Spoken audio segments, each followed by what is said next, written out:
What's going on, guys? Here we are again. So, how to amend the Constitution. So, Article 19, Section 1. The Constitution and laws of the National Association cannot be altered or amended at a convention or a special meeting except by a majority vote of all members present and voting, provided that any proposition or amendment which has been approved, disapproved, adopted, or rejected by a referendum vote of the membership cannot be approved, disapproved, adopted, or rejected except by a referendum vote of the membership. Sounds like a lot of double talk to me. Section 2. Propose amendments to the Constitution of the NALC may be presented in writing in a manner herein set forth. A. By any member of a branch in good standing, signed by them at a regular meeting of the branch, providing that the proposal is endorsed by 2/3 of the members present and voting at that meeting, and by any member of the NALC Executive Council, signed by them at a regular called meeting of the Executive Council, provided that the proposal is endorsed by 2/3 of the members of the Executive Council present and voting at that meeting. Proposals thus qualifying shall be forwarded to the National Secretary Treasurer in duplicate in 2 forms, each on a separate piece of paper, at least 60 days prior to the convention, signed by the branch president and the branch secretary, and in the case of the Executive Council, by the chairperson and the secretary. These proposed amendments shall be printed in the official journal of this association at least 30 days prior to the convention. All proposed amendments to the Constitution and laws shall designate the article and section to be amended, and shall be referred to the Executive Council and reported by them before acted upon by the convention. Said word acted to be interpreted as meaning, altering, amending, or changing in any manner whatsoever by a majority vote of the convention. Alright, so that was a lot, right? So basically, any member of a branch who pays their dues can sign at a regular branch meeting any amendment to any article, any section of the Constitution, and it has to be endorsed by 2/3 of the members. Okay? So, let's see what's going to be proposed at this upcoming convention next week in Boston. So there's a lot here. This is all courtesy of what is this? It's the magazine we get, the Postal Record. Okay, because as I just read, it says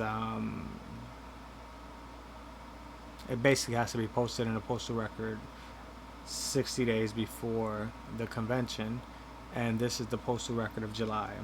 I mean, maybe off. I may be off. So, here we go. So, Branch 11 wants to amend Article 2. What else do we have here? What looks interesting? Branch 155. They wanted to amend some things about merging offices, merging branches, if the Postal Service starts to consolidate offices. We all have this record, honestly, but I want to see is, like, this one's really interesting. So Branch 2525 out of California wants to amend our due structures. So here's the original article, Article 7, Section 2, Section 2A. It talks about our dues. There should be a minimum due structure which consists of the following: Each member shall pay monthly dues equal to 2 hours base pay for NALC Grade 1, Step D, letter carrier employed by the United States Postal Service. After November 24th, 2018, each member shall pay monthly dues equal to 2 hours of the base pay of NLAC Step D. So what they want to do is change it. So they want to change it from career employees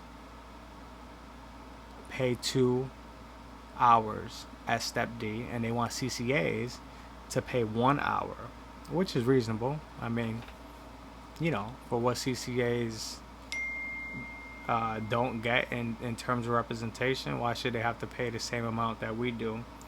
So that's branch 2525. This is interesting. Like, this is what happens at the convention on day two. On day two, everything concerning amendments to the constitutions take place that day.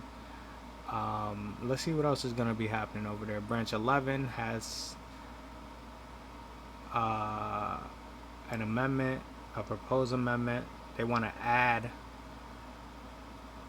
a new article. They want to add an article talking about the money for the political fund, the letter carrier political fund. Yeah, it's pretty interesting, the amount of information here. This is the whole situation right here, right?